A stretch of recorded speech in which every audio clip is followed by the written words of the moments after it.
how do we create an atmosphere with those guys and girls want to work here? Because ultimately that's what the homeowner is looking for, is a great install. And so in order to control that process, we had to create a culture that people wanted to work here. We see insurance companies here recently where they deny roofs that are only 7 to 10 years old because they're just dirty. They don't actually have, the roofing knowledge to go, hey, something's wrong with that roof. And so for us, we want to solve that problem. You're going to have to spend a whole lot more marketing dollars on your new brand or your new area than you are on your legacy account or where you've been roofing. And so what happens when a true roofing craftsman partners with private equity and doubles revenue from 30 million to 60 million without compromising on installation quality? In this episode, we sit down with Jason Eustis to explore what it really takes to scale a roofing company from old school roots to elite operational sophistication, all while keeping craftsmanship at the center. Jason is the president of Eustis Roofing, one of Florida's most respected legacy roofing companies, and now a regional hub for Vertex service partners. With over 200 installers, a full repair division, and a service mindset, Jason is proving that roofing isn't just a transaction, it's a long-term relationship. From treating every customer like they're entering a marriage to developing project manager training that rivals sales boot camps, Jason's leadership is reshaping what white glove service looks like in roofing. This episode is packed with insights on retention, training, legacy marketing, and building a brand customers return to even a decade later. Let's dive in with Jason Eustis, Eustis Roofing. Welcome to the Roofing Success Podcast. I'm Jim Aline, and I'm here to bring you insights from top leaders in the roofing industry to help you grow and scale your roofing business. Jason Eustis, how's it going today, man? Man, it's great. It's beautiful here in Florida and happy to be on the show. I was just looking, man. It has been a while since we have spoken live on air. It's been since January of 2021 since your episode first aired. Episode 30 of the Roofing Success Podcast. So for people who haven't or don't have exposure to Jason, he's a little embarrassed about this one because it was early in his days of getting out there and getting out there on video and social media and stuff like that. But I thought it was fantastic, man. So many gold nuggets in there. What's been going on since January of 2021? Yeah, I think a lot's changed, especially in the roofing industry, especially for us. I know if anybody hasn't gotten into what we've been up to lately, we've definitely joined private equity and got into that area and seen a tremendous growth.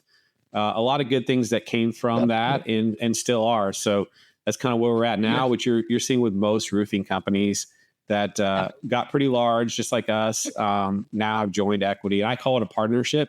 A lot of people always say like, hey, you guys sold out. Not at all. Like I reinvested.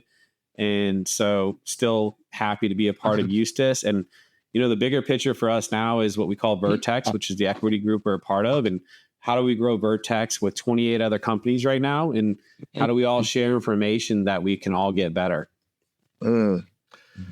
That's a fantastic, I know a few people in the Vertex group and man, it's like you guys almost have a mastermind of your own, right? Like with some of the owners that are in there, it's like, these are some of the smartest people in the industry. It's been I've seen a great partnership be put together in that regard. That makes me think of something, as you, where were you guys maybe team and revenue wise back there in 2021, if you remember? I think we were around probably 2021, probably around 18 million. We got to 30 million before we partnered, and we're tracking to hit 60 is our goal now for Eustis. Okay. And so we've had 2 new locations open up, and we kind of created a hub for Florida that comes through Eustis to help the other companies. A lot of great companies here in Florida. We've got one named Kairos in South Florida. Yep. Really an amazing company. Difficult area to work, Miami-Dade. So we've learned a lot from them, to be honest, from code, wind uplift, stuff like that. And then we have another amazing company over in Tampa, which is called Handyman Roofing. And so, it's been a great experience, honestly, for all of us to team up, get to know each other, work together. I've actually had jobs that we got that came from Tampa and was able to work with Handyman on those, and very, very quality companies. And that's what I love about this group. A lot of older companies. There's the Handyman group is a pretty old company. So they have that like roofing part to them where you're not seeing that a lot with roofing companies. You mostly see roofing companies more marketing and sales. And I really love the true roofers that have the centuries of ways of doing the art of roofing and like keeping that growing. And so that's a big part of Eustis. Yeah, you've done a fantastic job of that. We talked a lot about that around your team structure and kind of running it like a NASCAR team with your background in that and in the first episode and getting the team firing on all cylinders for lack of a better analogy. But like, what are some of those things that let's talk about your structure first from a team perspective and what went into that from a thought process? Like, how did you initially think about building out an internal team, everyone's in-house, to how it's evolved over time? Yeah, for me, honestly, working on the roof and spending a lot of nights helping the guys finish up or even spending days on the roof made me really appreciate the roofers themselves and felt like that's the biggest difference for the homeowner. And how do we create an atmosphere with those guys and girls who want to work here? Because ultimately, that's what the homeowner is looking for, is a great install. And so in order to control that process, we had to create a culture that people wanted to work here. And then we can kind of pick and choose the A players to install roofs. And a lot of your problems within roofing companies start to go away when you have really great people installing the roofs. And so for me, I've always looked at those guys as athletes. Those are the guys and girls that are in the arena. And how do we support those people so they can deliver that product to the customer? So, and then we built an office team later, like a management team that gets in there and helps out project managers, but started with the crews and creating an atmosphere where they all wanted to work here in this area. And so when I first got here, there was only 6 people that would install roofs, and they were very hard to come by. And probably only one person on the crew actually knew how to install a roof. The rest were there. One would drive the trailer and one would tear off. And so, if somebody was sick, it was a difficult day for the customer, for us to get the roof installed. And so for me, it's like, how do we create a 6-man group or 10-man group that are all roofers, make this process a lot more streamlined? And so that was my first focus, was on the install itself.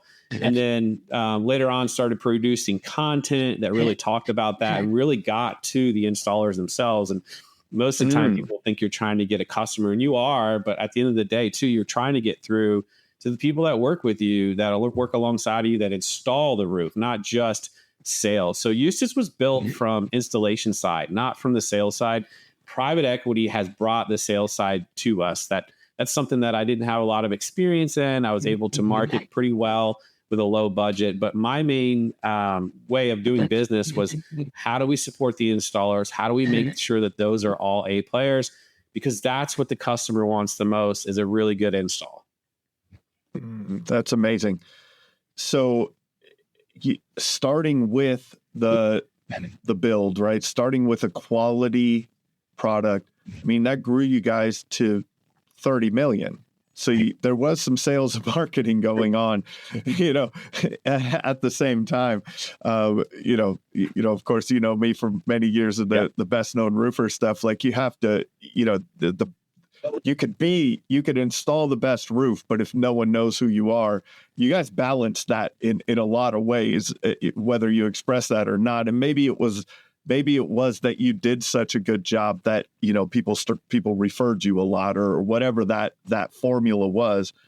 I think there's a few challenging things from the labor perspective that I think a lot of contractors try to avoid. Before we carry on with the episode, let's give a shout out to one of our sponsors. Roofers, let's get real. You're great at building roofs, but are you great at building a steady stream of leads? That's where Job Nimbus Marketing comes in. They know the roofing industry inside and out, and they'll help you dominate Google, Facebook, reputation management, and everything in between. If you want more quality leads, more booked jobs, and more growth, visit the link in the description or the sponsors page on the Roofing Success Podcast website. I think there's a few challenging things from the labor perspective that I think a lot of contractors try to avoid. They try to outsource. They try to hit the easy button on that subcontractor model, right? I think that's what a lot of it is what's the easy button in our businesses, and building a team. What does your team from the installation side look like today? How many people, team leads versus, installers? What's the structure of it now? I would say we probably have around 200 installers, somewhere close to that.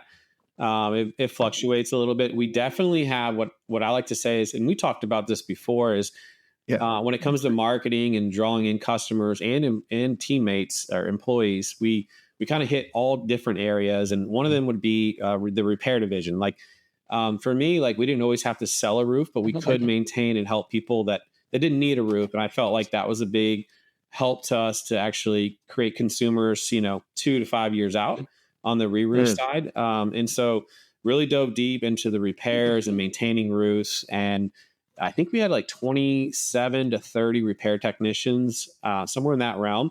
And that's been huge on the commercial side too. So we can go in, we can maintain a roof, we can kind of find the problematic areas, keep those from leaking. And then when it comes time for a new roof, we're a key candidate for that. And we know that roof really well. We know where the weak points are and how we can solve those problems on a new build. And really, when you're talking to a customer, that's really beneficial to them, is to say, hey, this area has been leaking really bad. We've been here several times. We recommend pulling some of the siding out. We're going to fix it this way. Where if it's a new competitor that comes in, they're not really going to have a chance to understand the roof system really well and where it's been leaking. And so we found a lot of benefit in that, where we could solve their problems. But honestly, like, I never wanted to grow a roofing company that didn't have the quality or that we could actually maintain the customers, because to me, it's a marriage. When you put a roof on, it's a 15-year marriage. So if they have any issues with the roof, they're going to be calling you. They spend a considerable amount of money to do it.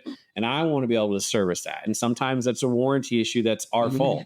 And I didn't want to grow a really big roofing company with that and lose that part of it. And so always been big on repair department. And honestly, a lot of times they're out there in the field with really nice vehicles. They're wrapped. The guys are professional and they're actually producing leads themselves. People always say, we see you everywhere. Well, typically they're going to see the repair department driving around town. The crews are parked on a job site. You're not going to see them as much. So I believe it does a lot for you as far as marketing. Yeah, definitely. It's that I see you everywhere. The truck's on the road. It's like, oh my goodness, you're all over the place. But it goes hand in hand with what you're doing on a day-to-day basis. I think that frictionless marketing, right? It's not an extra effort for that marketing. It's just what you're doing on a day-to-day basis, but also having a really good brand presence with your trucks and your uniforms and and all of the things that you do that way. I want to go into it a little bit. I think this is a big, you could tell me if I'm wrong, from the contractors that you talk about, that long-term relationship with the customer and that home, that property, that roof of that property seems to not exist with most contractors. The relationship is in 1 to 2 days and I'm gone. I even hear that from a lot of like people that came from the interior remodeling side, right? Like that, or the home building side. And that now they have a roofing company. It's like, man, I don't have to manage so many trades. I'm in and out quick. It's kind of the allure of roofing is that it's quick. You're in and out. Your cash is back in your pocket, barring insurance claims and things like that. But like, it's a pretty quick cash turnover. There's a lot of advantages to that. What do you see in the industry, and what's your mindset around that? Yeah, I think most companies are kind of built around that. There's one interaction with the homeowner, they put the roof and they're gone. And I think that in Florida, we get those hurricanes, we get a lot of wind-blown rain, a lot of issues that we can get here in Florida. So for me, I feel like there's a connection for that 15 years. It's every time there's a hurricane, you want them to call you so you can walk and check the roof and make sure they don't have any issues with the roof. You want to document it so you can give that to them and their insurance company. So if there is an issue, you can prove that it was storm related and it wasn't just out of the blue. And then honestly, for us, we built a division where we clean roofs because we can get a lot of moss and mildew and stuff like that on the roof. So we come out and we clean those roofs, maintain those roofs. And then another big factor for us was the ugly roof rejuvenation. We spray roofs a lot. So we're maintaining those relationships for over 15 years. And honestly, we see insurance companies here recently where they deny roofs that are only 7 to 10 years old because they're just dirty. They don't actually have, the roofing knowledge to go, hey, something's wrong with that roof. They just think it's bad because it's dirty. And so for us, we want to solve that problem because they're telling the homeowner they have to replace the roof. Now, most roofing companies would support that, would come in and say, yeah, you have to replace the roof. But for us, we're actually prideful. We put that roof on 7-10 years ago. It looks amazing. We don't want to rip that roof off. We want to maintain that roof. So we'll clean the roof and then we'll turn it back in for the insurance to look at it, and it'll change dramatically because the roof is clean and it looks new. And a lot of times the people from the insurance companies really don't have that knowledge to see through that. And so a simple cleaning will bring that roof back to life. And honestly, too, if we have to, we can rejuvenate it. And that really does a big difference for the roof. And so we've kind of entered into, roof repairs. We went to maintenance. We're doing cleanings and rejuvenation. And so any way that we can to stay connected to that homeowner, because that warranty is with us and with our manufacturer. And we want to be the only ones walking that roof to maintain it. That's a fantastic journey there, or thought process on it. What are some of the disadvantages or struggles that have come up in running that model? Before we carry on with the episode, let's give a shout out to one of our sponsors. I talk to contractors every day that feel stuck, not because they're not working hard, but because they're missing the structure to growth without chaos. Or their culture's falling apart because their team's unclear, unaligned, or just burned out. And when change hits, they're reacting instead of leading because time and priorities aren't under their control. Day 41 Thrive helps to fix that with proven strategies for growth, culture, and leadership that actually work. Ready to thrive beyond the storm? Visit the link in the description or visit the Roofing Success Podcast website on the sponsors page to start your journey today. What are some of the disadvantages or struggles that have come up in running that model? I would say disadvantages. There's not always a huge, I would say, profit margin in some of that. Some of that's just service. Honestly, one of the disadvantages is when there's a hurricane, you could have windblown rain that comes in a window or it comes in a vent and never will do it again. And you really don't have a warranty issue. You have a one-off situation, and we're out there trying to fix it. We're not getting paid for that, and so it's a free service that we're out there because honestly, we want to make sure that it actually isn't a roof leak, that it actually isn't caused by us. And so while other competitors are out chasing new leads, we're out there trying to service the customers that we've already worked for. And that can really hinder you to take care of more homeowners. So that is the disadvantage. I spend a lot of my time too, going out to job sites where we put the roof on 10 years ago and it's something odd in the siding or in the stucco crack and it's not really the roof, but we will chase it until we find it. And sometimes we're fixing stucco and it really isn't a roof issue. And that's just part of that service. Yeah. So that's the disadvantages. What have been the advantages? And now I would assume that, now with private equity, they love to measure everything, right? There has to be a metric for every single thing. Have there been any metrics that you've gotten to implement or measure that has shown the benefits of running this model? Oh, yeah, absolutely. I mean, there is no doubt that there is a metric for everything. And that's one of the things that made us really amazing from the private equity side. They've really brought a lot of tools to measure things. Sometimes those tools can be misleading. And so that's why I like to plug in the experience, right? Honestly, I've seen this happen in our space a ton of times where people plugged in the marketing side and the sales side really well, but didn't service the customer right. And then honestly, over time, those KPIs changed. The close rates went down, but realistically, it was because of warranty calls and people weren't happy with them that made that KPI change. And they thought it was their sales department. In reality, they just weren't putting good roofs on. And so for me, I like to make those connections from the experience. And I feel like I'm a good partner with private equity because I can do that. I can show that. But KPI wise, we have like legacy numbers that like people recommend us and stuff like that. So we can measure those and we can see that, a good 80% of our leads are coming through our legacy number, or our truck, our wraps, stuff like that. And we can run that back, and you can have different phone numbers on your repair department so that you can see if it is coming back from referrals from repairs, stuff like that. So KPI wise, it's been amazing. However, you can get lost in KPIs. And for me, like I said, I try to connect the two together, because marketing and sales, roofing, people forget that you actually have to install roofs in this industry. It's not just about sales. And so I always try to be the guy that like brings that awareness in that.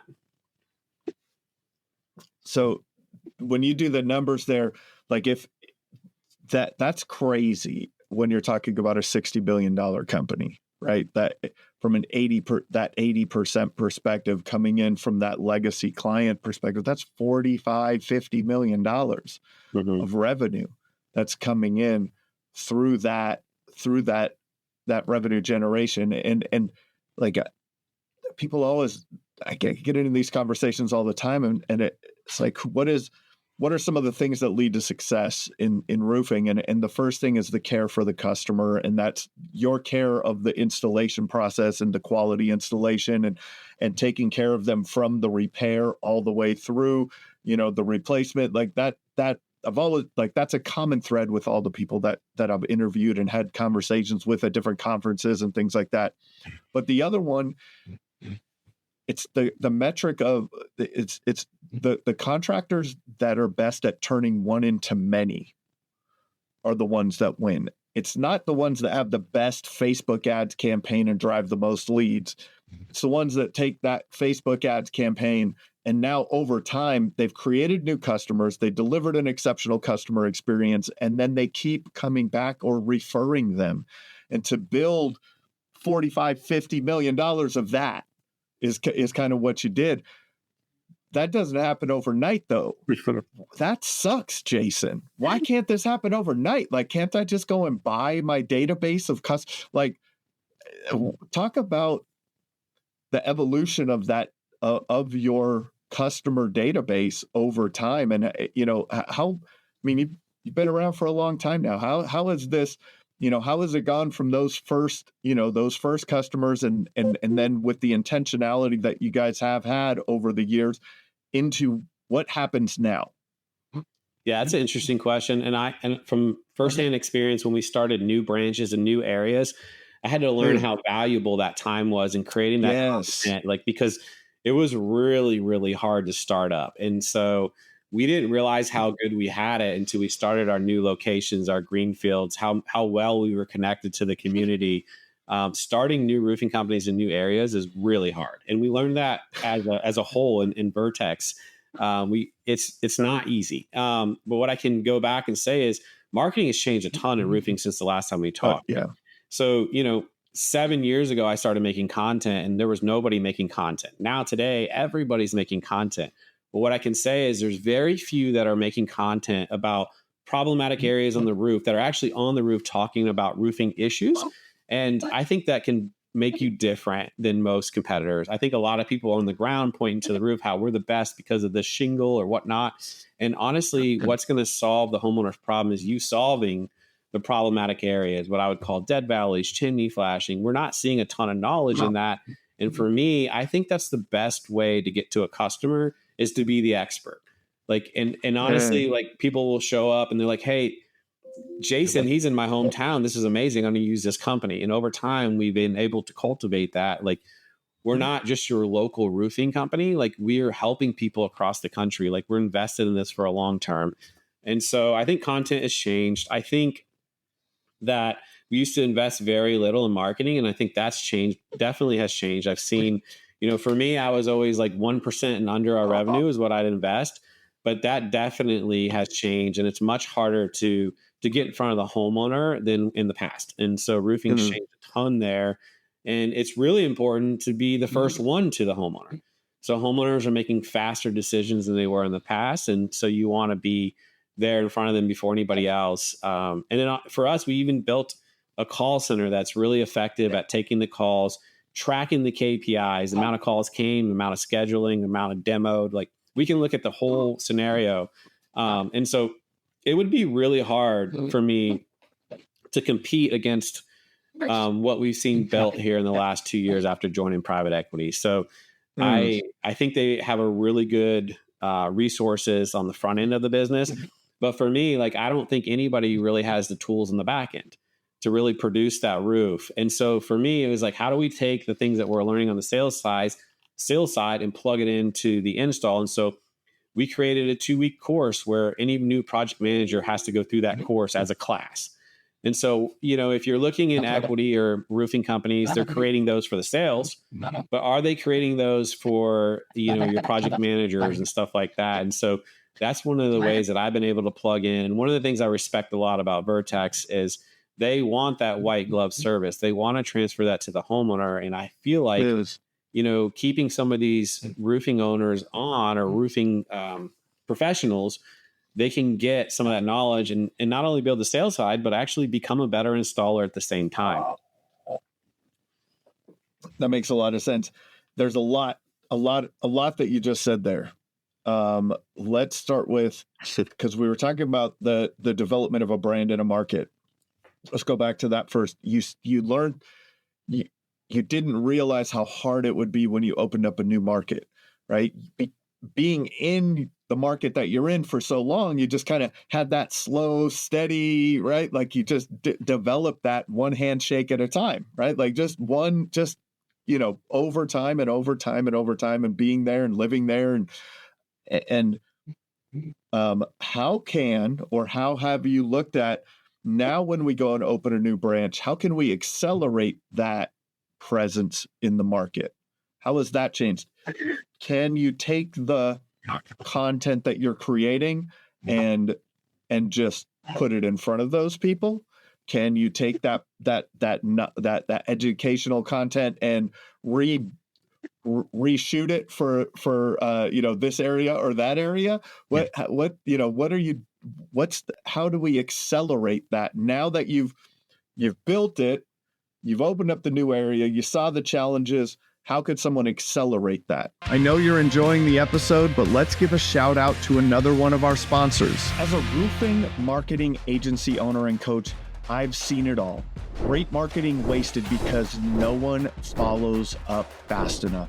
That's why I built Power Up Agents, not just a receptionist. Our AI handles the entire customer journey, from answering the first call to booking the job to post-job surveys and reviews. 24/7, inbound, outbound, even multilingual. If you want leads followed up instantly and customers nurtured automatically, visit the link in the description or visit the sponsors page on the Roofing Success Podcast website. Your full AI team is ready. How do we accelerate that now that you've built it? You've opened up the new area. You saw the challenges. How could someone accelerate that now that you've seen it? I think you have to have realistic goals, and a lot of people want overnight success. And when it comes to marketing and getting your brand and awareness, you have to plan on, like for me, I would plan on a 3-year progressive where I want to go. And content is great. You can put it in front of people. That's always helpful. But what I found works the best is really plugging into community events. And it's a big investment too. So you're going to have to spend a whole lot more marketing dollars on your new brand or your new area than you are on your legacy account or where you've been roofing. And so it's new for somebody that hasn't invested a lot. And it's hard to understand you're going to spend this kind of money. But if you look at it from a 3 to 5 year goal, it makes more sense at that point in time because you're going to reach those goals later. So even with private equity, they want instant results, and you're not typically going to get that in a new area. It's going to take some time. So for me, we hired somebody that goes to all the events and sets up and meets new customers. You get a ton from that. We're part of the baseball teams or the softball teams. A big one for me is, obviously we're in Florida, so the retirement capital of the world. And so they have like your elderly play like some softball.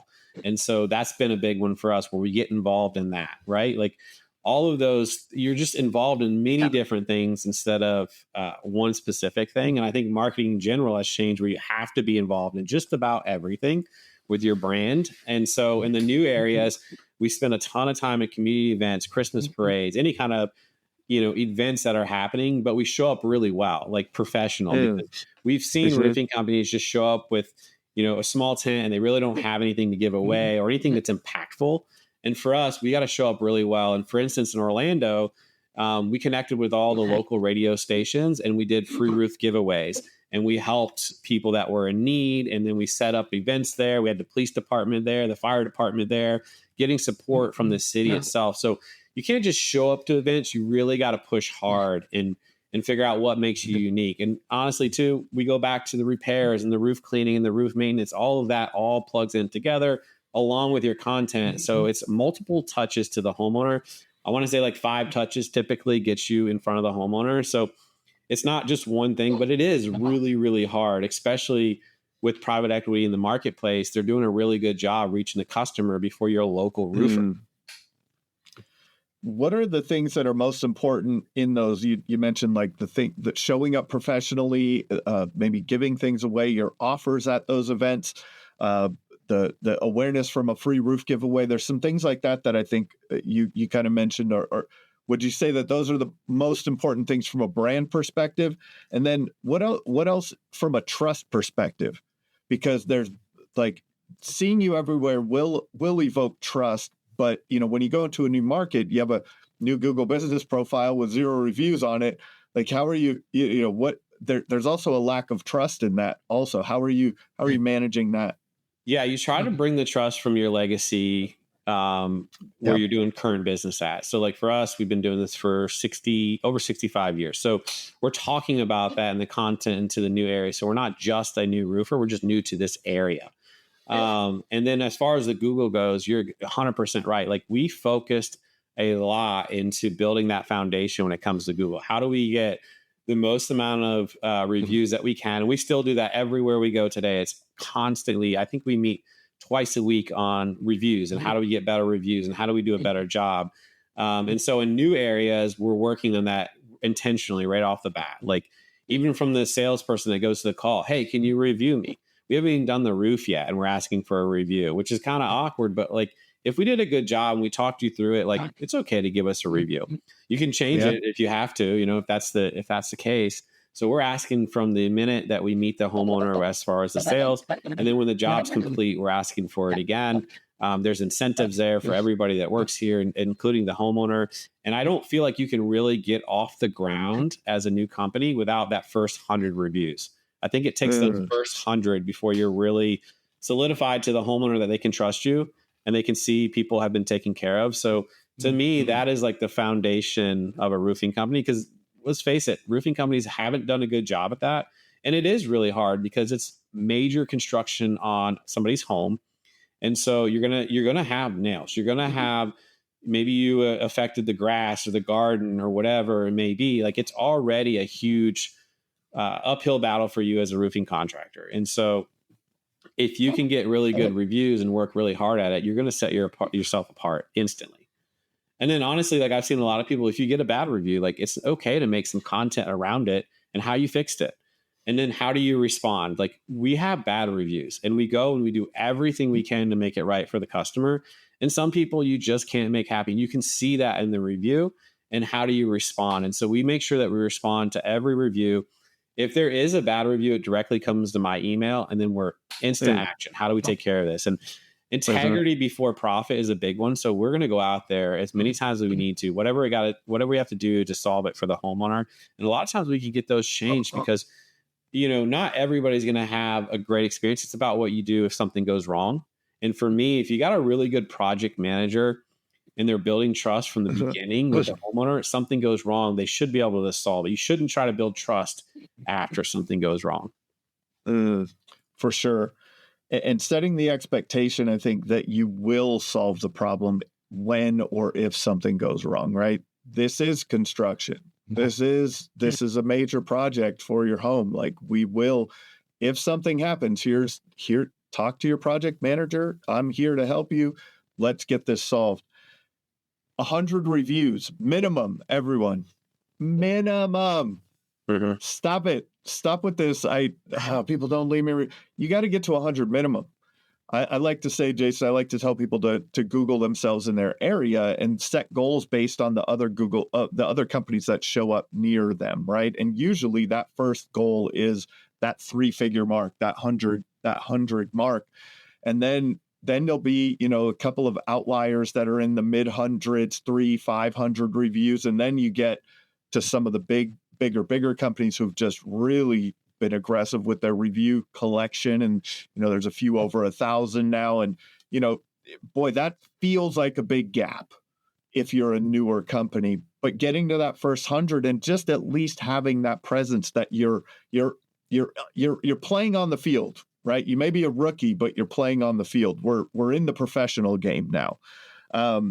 Let's talk a little bit more about your project management course and training your team.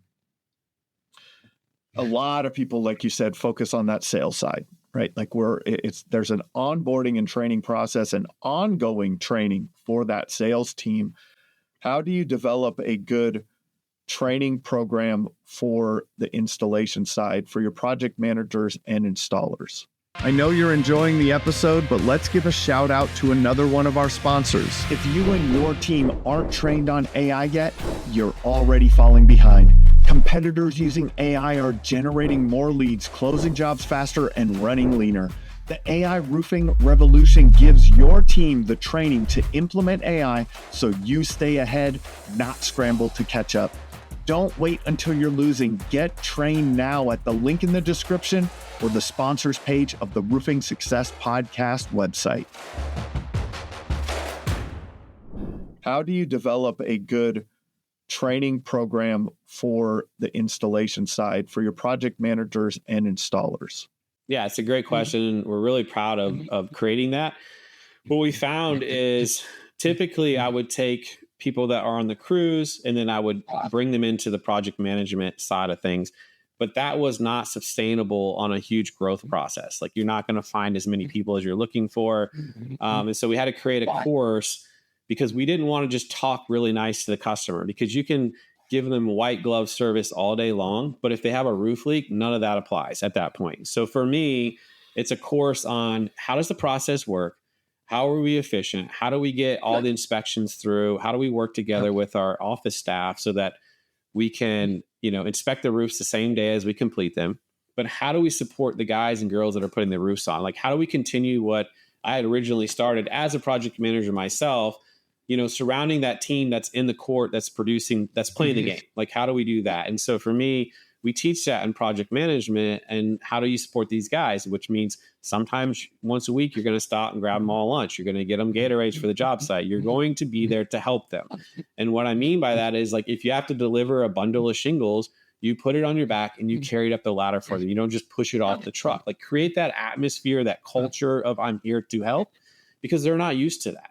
And that really drives the culture as far as a project manager being a part of that. So the other issue is, you can't tell people what to do or how to help on the roof install if you don't have the knowledge yourself, and they're not going to respect you.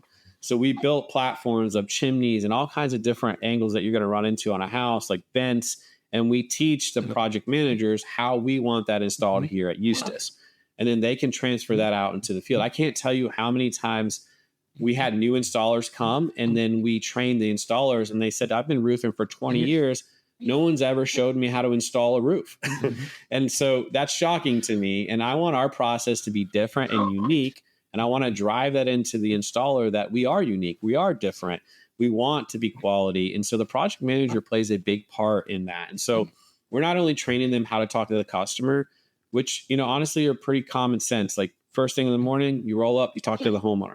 When you come back in the afternoon or in the middle of the day, you talk to the homeowner. Anytime you're checking on the crew, you need to check on the homeowner. And then the third time at the end of the day, check on the homeowner. So, what we're seeing in a lot of big roofing companies is they do a really good job talking to the homeowner. They have zero knowledge for the roof, and then the roof fails and nobody's happy at that point. And so I want to be really good at installing roofs, not just talking to customers. And so we make that a big part of our class and why we do what we do. And some flashing details that we do and why it's unique and how this is the standard for every job. And you get less callbacks.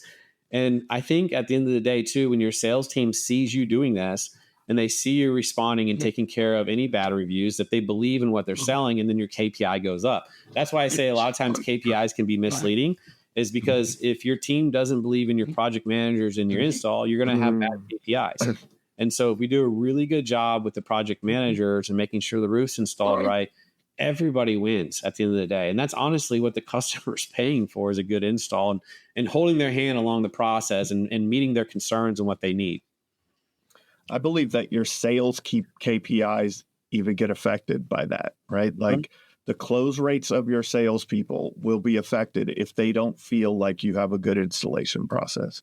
Yeah. Because who's going to get the call, right? Like if they get calls from homeowners that are like, hey, you guys suck, you're going to see some conversion rates go down, right? It's a crazy thing, but that's such an important thing, and holding people to high standards. Another metric that I wanted to go into you with was you guys started the call center. The average roofing contractor is going to have someone answering the phones, the owner, the office manager, someone's going to be answering the phones. When you're looking what are you looking for from an appointment set rate? What are you looking at from, what are those metrics that you're looking at that the average roofing contractor can put into their day-to-day to say, man, we're doing the right thing on that also? Yeah. So I want to say off the top of my head, I think we're looking at a set rate above 50%. So that means every call that comes in, can we set the appointment? One of the things that is unique and is different, and I felt like, I don't like this, but it actually ended up working, is where you can get both homeowners in the home. That's a key that we found worked really well to actually closing the deal. So we will reschedule too. So if a salesperson shows up to the house and it's just a husband, hey, let me reschedule so I can talk to both of you, and I'll come back Saturday. Tell me what works the best for you. And so that's an area that we've done really well. And I was not sure about that at the beginning, and it's worked really well. Cancellations, we measure how many cancellations we get for the sales appointments or our customer calls back. We measure how long you're on the phone. We measure where the lead came from. There is a ton of metrics from the sales perspective on the call center, and how they contribute to getting that to the salesperson. And then we actually opened our hours, where we're open a lot longer. We're open weekends where we can take those calls. And that's been a huge gameplay for us, change. And then honestly, how do we create where if we get hit by a hurricane, we have power, electric, everything like that, so that we can be the only roofing company that's actually taking the calls. And we did a really good job building that call center out so they can take the calls for all of the state of Florida. So all our other partners are able to get appointments set from this call center right here, centrally located. That's awesome. And so those are good things to be able to measure, like at least just as starting points, right? Like I think a lot of people, when they're thinking about their marketing efforts and things like that, they don't have a good benchmark to start with, right? And that appointment set rate says something about the person calling, the lead that's coming in, maybe the quality of lead that's coming in. It also says something about the script that you're using in your appointment set, right? And then that tees up the appointment for the salesperson and how much, how well they are set up in it from an expectations perspective when they get out there to do the inspection. And that, like, you can really measure some really cool things, and just from a basic level, just have a, like, okay, this is, at least we should be around here, right? And now we have a starting point, and where are we? Something to measure. We talked about this before, and it's come up a couple of times, like, from our experience, with our Job Nimbus acquisition and you with Vertex, man, go into private equity, there's a whole lot of numbers that they love, right? They love numbers. Private equity, big companies, they love metrics, they love numbers. You mentioned a couple of things, like all decision makers in the home, or not running one-leggers is whatever. What are some other metrics that that started getting put into play during this process of being, now you're private equity. We want you to measure this. We want you to be looking at that. What are some of the other ones that you're like, I never thought of that? That was a good one. Like, man, wow. I know you're enjoying the episode, but let's give a shout out to another one of our sponsors. Stop going at it alone, because growing a roofing company today is not what it was like even 3 years ago. Not with the economy, not with private equity, not with AI taking over the world, and let's not forget insurance rewriting the rules. Join the community of roofers who don't really like roofers. We share our winning secrets to help each other dominate in today's fast-changing and unpredictable times. Click the link in the description to apply to join. What are some of the other ones that you're like, I never thought of that? That was a good one. Like, man, wow. Yeah. So I was so green to the sales side. I was just so involved in the install. Like a lot of good roofers are, they don't realize they're losing a ton from the front end. So one of them is demo. Like when you go to the house, like how many percentage of people are actually there to buy a roof or just get a price? So if you demo, then we're going to measure that demo to close. What's your close rate from demo? What's your close rate from the initial call? So those are two totally different things to measure. Another thing that we measure a lot, and there's a lot of people that disagree or agree with this, is the NSLI. What is the NSLI, and is our marketing dollars working for the sale? Which again, like that can be misleading too, because if you're selling a ton of repairs, then your NSLI is going to be off. So you have to start to separate your repairs and try to learn from those KPIs and where they're getting affected from. But a big one is, demo. How many times do you demo versus the set rate? And then what's the percentage of the close rate? And so we can now hold the sales team accountable for every call that they go to, starting from the contact center or the call center. And again, like, I don't think roofers really understand how important the training is for the person taking the call, and how important the script is, so that they understand what you're doing. And then roofing knowledge, like, there's so many opportunities we would have lost in the past. And I can tell you, like, you would get somebody from the call center that says, we don't do concrete roofs. Like, well, you can have tile that's concrete. And so we lost those leads. And so we had to really take some time and train for that position, and then create some enthusiasm around getting the appointment set. Like, how do we get that appointment set right? Like, everybody is involved in making sure that our marketing dollars gets us to the customer. And it's not always just for a sale. For me, I always run that same analogy for me, which is, how do we save homeowners from bad roofers? And in our industry, there's a ton of bad roofers, and it just happens to be that way. And so for me, if I can get in front of them, I feel like I'm saving them. So it's not just about a sale, It is. And that mindset, that's a mindset, right? And that's a sales mindset, that if you can instill that in your team, that you are like, you have to go with us.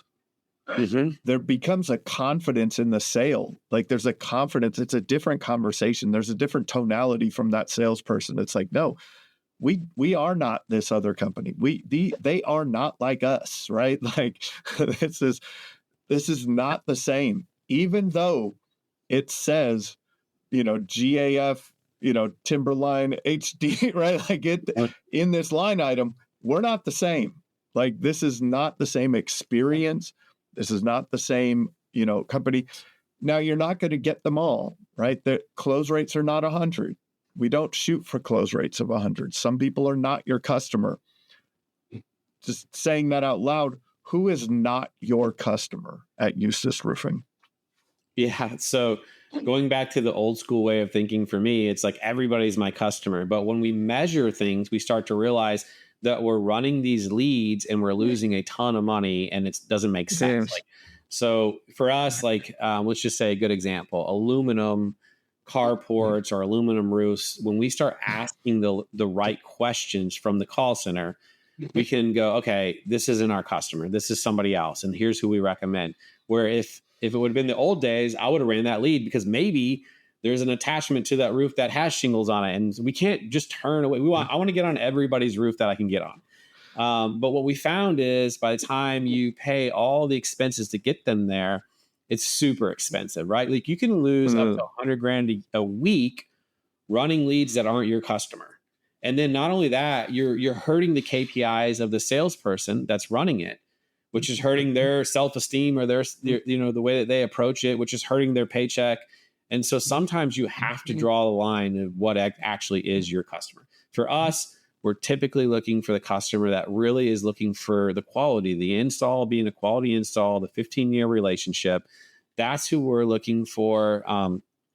And I hate to say this, but if you're looking for the cheapest roofer, we're probably not the person for you, because we're going to use quality, products. Just like everybody says, we're actually going to do that. And so, we have great financing for people that aren't in that area yet. Like we can finance roofs, and Equity has brought really good financing. That's one of the biggest things I've seen, and a smart way to do that. So if you can't afford it, we can finance it to make sense. And we can get, there's stuff out there that helps homeowners that are in need. We can approach that. And so I think like you have to be super careful trying to get on every roof, because if you start to measure it, it's very, very expensive. And what does it actually cost you to land at the homeowner's house? And I think it surprised people by the time you pay the workers' comp, the insurance, the liability, everything that gets involved. It's a massive amount of money to get to every customer's house. And so if you're doing those and you're just throwing them away, it really starts to add up. And so we want the call center to go through that call to really understand the homeowner, what they're looking for, and what their roof is, what type it is, so that we can eliminate that if they're not our customer from the call center, so that we're not wasting the time of the salesperson. Yeah, that's awesome. There's so much slipping through the cracks that you just don't even think about it. And I'm sure that I've been 100%, guilty of letting things slip through the cracks over the years in all of my businesses, based on the feeling that this is the right thing to do, right? Like, we'll go out there, we'll look at that carport, it's fine, right? We'll look at it, we might get a deal out of it. You could tell yourself a story. Well, we got the Smith house that one time 6 years ago. Like we got, it happens every now and then. When you get into the data and you start measuring things, that data actually tells a story. But like you'd mentioned a couple of times too, the data can lie too, right? Like that old saying that people lie, numbers don't, is not true. Like numbers can lie also. It's the best. It's the question that's being asked for the numbers to show is what really comes down to it. And you have to understand the other things that are touching those numbers. That salesperson's close rate could be an effect of that, right? Like of setting that appointment for that carport, right? Like there's so many things that you go, oh, well, their close rate's down. Well, yeah, but you sent them on these bad appointments, right? Like, so we have to, that macro view of things. I heard Dave Ramsey talk about that with Alex Hormozy on an interview where Dave Ramsey talked about how he, as an entrepreneur, like I just run through walls. Like if I'm in a maze, if business is a maze and I can't find my way around, I'm going through or over. Like I'm just going. Where he started hiring these, high level business executives, MBAs and things like that into his business. And they'd step back and they look down at the maze. They go, no, Dave, take a right. No, take a left. We should take a left here. And so what was really cool about that interview, he talked about how he had to teach the MBAs the scrappiness, right? That they were looking too far away sometimes. They were too far away from the problem. And they taught him how to get far enough away from the problem to actually, get a good viewpoint of it. You've now been creating content for years now. Now you got a show with Dimitri. Yeah. How did that come about? What's the premise of the show? How do people find that? Yeah, Dimitri does a show every Tuesday, and so I'll jump on with him every now and then. It's super interesting because It's homeowners that either had a bad experience, homeowners that had a bad experience with like their insurance company. And then on the other side of it, he'll interview contractors that had bad homeowners. And what's amazing is how many times that contractors actually won in court cases because they had all the right documents to prove that they were trying to do the right thing. Because not only are there bad contractors out there, but there's bad homeowners. And so what I like about it is he's done both on his show, and it inspired me to stand up to bad homeowners when we have those, and like, bad actors in the industry too. So we've seen a ton on the show of insurance companies that tried to push claims away, and it really cost them a lot in the end and not taking care of their homeowners. So stuff like that, or homeowners that legit didn't get good service from a roofing contractor and have questions. And we can kind of walk through that as professionals in that industry and solve those problems. Because if you look on like Angie's List or anything else out there, like the number 1 or 2 complaint is always roofing contractors. And so kind of tapping into that and helping homeowners that maybe had a bad experience on like, as far as professional, here's how we would do that. And so kind of both sides of the aisle. And I think it's really, really interesting. And I like being a part of it. Yeah. I love the framing of that, because it's not always the contractor, right? And it it's not always the homeowner, but there are times where it can be, Yeah.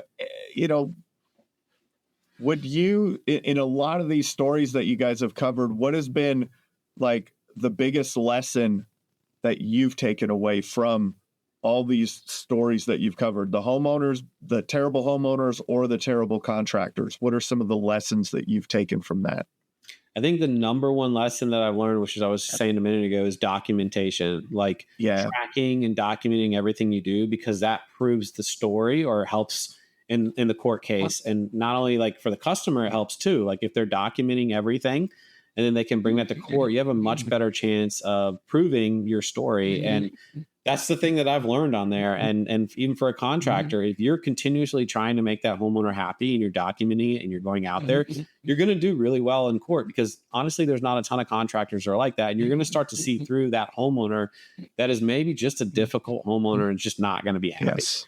So documenting everything is really a big one for me. And always doing the right thing, like never trying to cover something up. That's what we see a lot, like in the insurance side of things, where they like send emails back and forth to each other that are discovered later on, where they're not doing the right thing. I promise you, overall, in the end, it's much cheaper to do the right thing. It's always cheaper to do the right thing. And honestly, like that's probably a huge thing that I would tell people. If you messed up, don't try to hide it. Yeah. It just makes it worse. Fix it. And so that's something that I've seen on these. Yeah. One of the, I did a fair amount of fix and flips post crash, and had a real estate attorney and got into a mediation with a general contractor that I hired. I was, or kind of, they were doing most of the work, but themselves. But and he was like, after I talked to him about it, we're like, I got this conflict with this contractor, and he's like, you know why they call them contractors? Because they work on contracts. So make sure that your contracts are well defined. Make sure that the expectations are well defined in your contracts, and then document that you've done the things correctly or incorrectly, right? Like, and so pictures is, how do you feel about that? Or do you guys really document your jobs well with photographs, videos? How do you guys do that? Yeah, that's a great question. Here in Florida, like you don't have a choice, like you have to. So like, I would say typically every job we have 200 pictures of it. Like that's one thing that I found unique when we're with private equities, looking into other companies that are maybe in Georgia or in the north, like where they're not going through these inspections. They don't have to go through all these hoops, and it's a much different. So like they're going to send you ideas or things that work really well, and they might not apply. So for us, like every part of the process we have to take a picture of or call an inspection in on site. They can come at the beginning, middle, and end of the job. And so You have to post those pictures there. I mean, it is insane. So we don't have any problem documenting jobs. We've been doing that for a long time. So, but I do say like pictures, video, all of that stuff is huge. Yeah, that mediation that I showed up to, like that we're trying to solve it, I showed up with like 350 pictures, and the attorney that was doing the mediation walked in, and I was like, all right, here you go, and he chuckled. Yeah, it was like it was the person, the contractor that I was dealing with. He had just come out of a room with them, and they just had anecdotal stories, and I had pictures of all of the things, details of every single thing, pictures that went with everything that I, thought was incorrect on that job. And documentation, document, and set proper expectations. Yes. Right? I think that's a big gap too, is if someone thinks that it's this way, but it's really this way, and there's that gap there, that will always lead to an issue. So, having a well-trained team like you've been talking about, and doing that leads to a lot of less headaches over the years, right? And do the right thing. Mm-hmm. It's amazing. It's amazing when you do the right thing. What do you see the future, Jason? What's going on in the industry? How can a roofing contractor, survive and thrive over the coming years? For me, where I see the future, one of the biggest benefits here right now is, seeing roofing change a lot. And we started that process, but equity has really sped it up, which is, we have all of the people that work here have access to healthcare where we didn't have that in our industry before. So affordable healthcare now at roofing companies, like that's amazing. We have 401k plans and retirement plans. You can move up here and be a regional person. I lost a lot of my team to the regional side of things. And so we were able to replace those people with really good talent. That's one of the things that equity brings us. They're really good at finding talent. And as a matter of fact, you said something earlier about Alex Hormozi and how he wanted to run through walls. And I think contractors in the roofing industry need to get smarter about this, because I wasn't, which is like with Vertex, they go out and they find previous military guys and girls that are really smart, and they plug them in. And like you said, they can be more directional and like understand the KPIs, and where they're really smart people, but sometimes they need that person like Alex. There's a good combination there. Yeah. And so we found that to work really well. But I think the industry is definitely sped up really fast, and you're going to see more and more of that Amazon experience, like for the customer, like it's a reality now. It's happening really fast.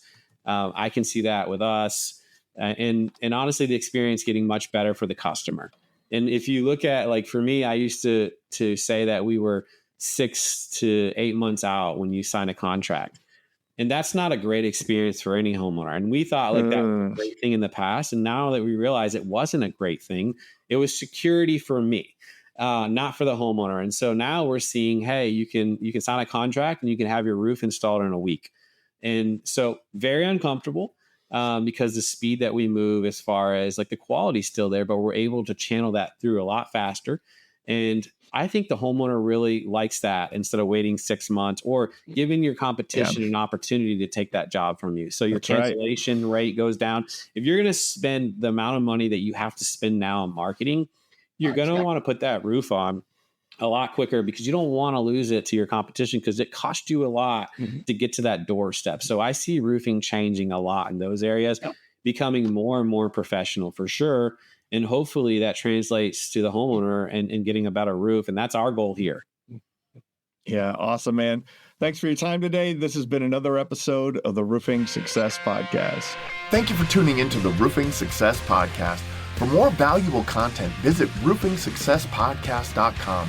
While there, check out our sponsors for exclusive offers, shop for merchandise, and sign up for our newsletter for industry updates and tips.